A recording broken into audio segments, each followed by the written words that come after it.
When I think of anything mental health wise, I usually don't go for the studies first. I go and I look for experiences from other people on the internet and see what they've gone through with that certain thing. And that's what we're going to talk about today. It's time to be a little vulnerable. Um, but my name is Sarah, and I wouldn't call myself a victim because suicide isn't something to be a victim of. I'm a survivor of two failed suicide attempts. And failed in this sense is a good thing because that means I'm still here. And I'm here to talk to you about what I thought during the times I tried to take my life and what we as educators can do a little better. So, the first time I tried to commit suicide, I was in 6th or 7th grade. I've actually, when you experience trauma like that, your brain kind of sort of blocks it out.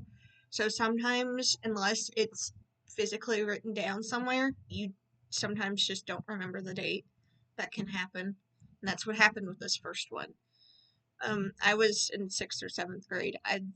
The only reason I knew was because the room I was in was different than my second attempt. So that's how I trace it.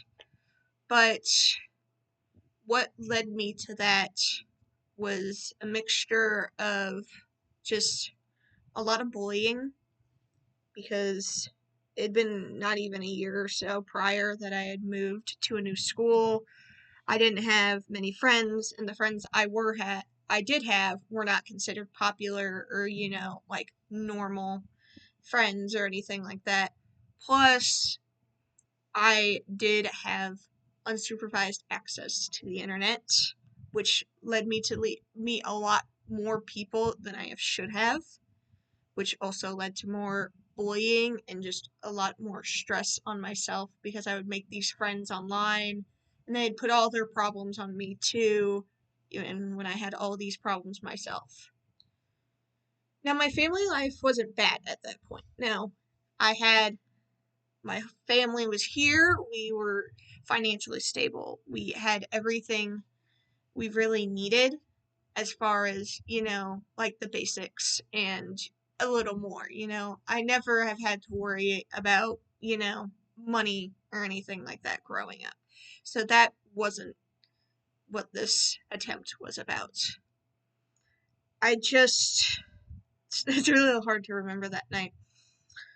I remember that night it was pretty late at night. It was a school night because I remember waking up the next morning and I I was, on the internet like I shouldn't have been, using websites I shouldn't have been on to, talk to people I shouldn't have, but I just thought it was, the normal thing because that's what everybody did. And just past probably, I don't know the exact time frame, the past like month or so was rough on me. So I was like, I really just can't take this anymore.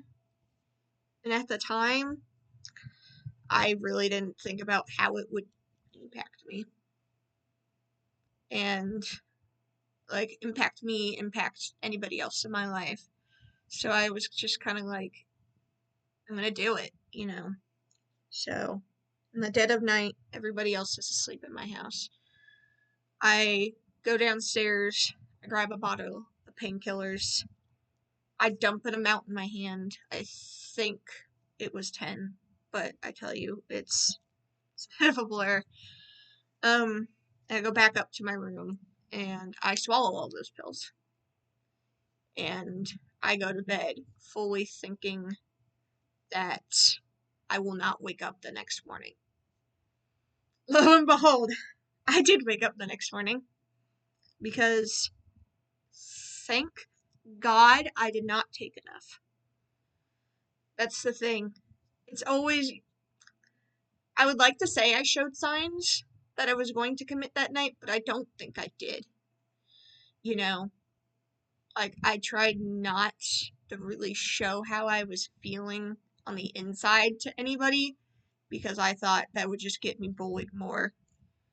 So I kind of just suppressed it all inside. I didn't um show normal signs like I should have.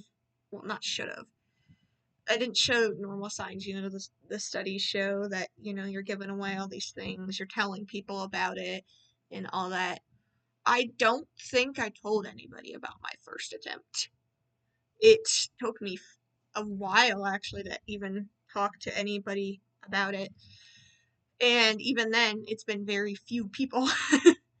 So, congrats, internet. You know that now. But I think it's just this mentality of wanting pain to end, but you don't want to burden anybody else with the pain, right? You are just looking for a way for everything in your head to stop, because I wouldn't say I'm not diagnosed with anything, so I can't say it was actually depression or not. It might have been. It's when you're depressed like that, when you're in such a mental state like that, you don't think anybody can help you. You only think you can help you. It is a very depressing scenario, but it's it's a lot of people's mentalities. For my second attempt, we will go, I do have a date on this one, to March 9th of 2020. And if you remember what 2020 was, yeah, it's crazy. But this was right before the schools closed down for the whole pandemic and everything. This was, I think, the Monday before they closed schools. If my math is correct, Monday or Tuesday. I know the date, I just know the day. But I remember I was depressed. I wasn't bullied as much in high school. I was just depressed. It just felt like a lot of things were going on with me. I've had a lot of traumas happen to me. Like, um, like I've had a lot of bad exes that I've dealt with verbal abuse. When I was very, very young, when I was in elementary school, not even when I lived where I do now, I had somebody I considered a friend sexually abuse me.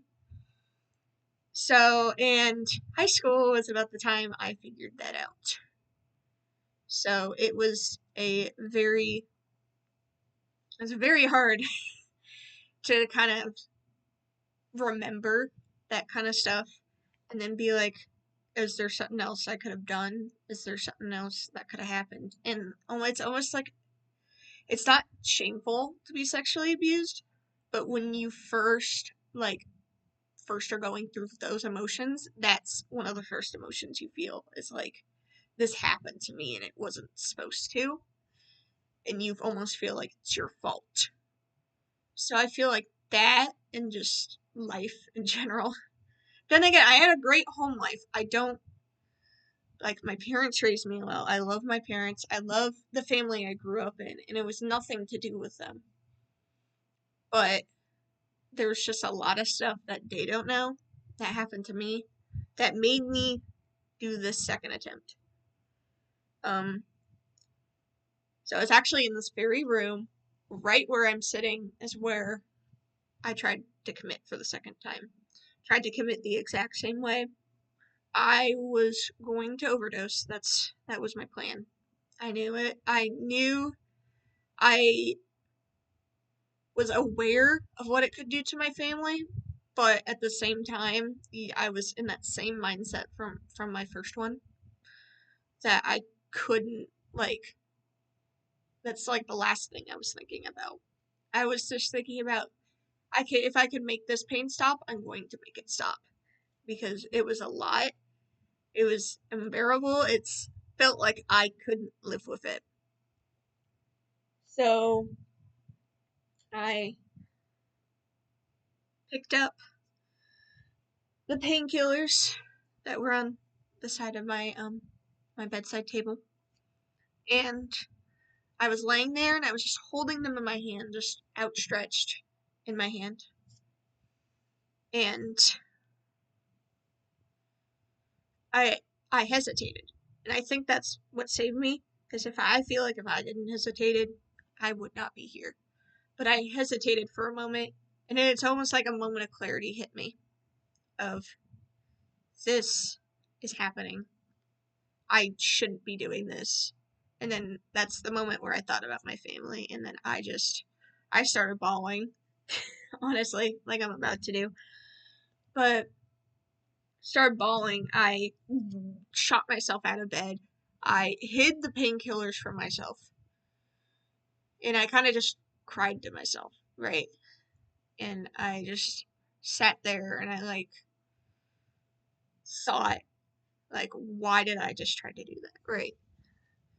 Not thinking to moments before where I was just like, I just want this to end. But then almost this moment of clarity struck me. And it doesn't strike everyone. Everyone has their own reasons for stopping an attempt. But mine was that moment of clarity of, if I go through with this, a lot's going to change and it's not going to be for the better. And that was 5.5 years ago.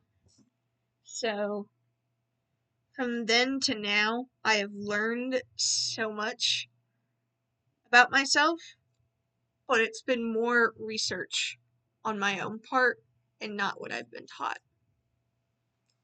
Which is, I guess, what the point of this video is to talk about how,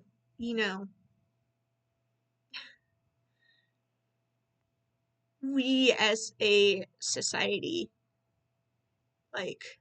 make suicide a hush topic. And it really shouldn't be. A lot of people, knowingly or unknowingly, someone who has committed suicide or has tried to commit suicide. It is a sadly wide epidemic, especially with kids in schools. But I think it's weird that we keep hush about it. We keep hush about a lot of topics. But suicide affects a lot of people. It'll affect your students, it'll affect your personal life, it'll affect everyone around you. It's not a fun experience. It's not something to be taken lightly. And I think as a future educator, my experience will help me see how I should handle students, or how I should at least start helping students. Because the more we help, the less of a chance there is. Even if that person isn't suicidal, you don't want to take that chance and risk it. You don't want to be like, oh, that's normal for them, and then one day they're not in your classroom anymore. I just think we need to talk about it more, and we should talk to our students about it, and we should offer them help. We should be so open for them to help. Because until later in my high school career, I did not have that kind of help from teachers or anything. I had to actively seek out help myself, which was hard because I didn't know where to go. So I think if we just inform, that will just be the best case scenario for all of us. This video is getting to be too long. So you guys get my point. Talk to your kids about suicide. It's so important.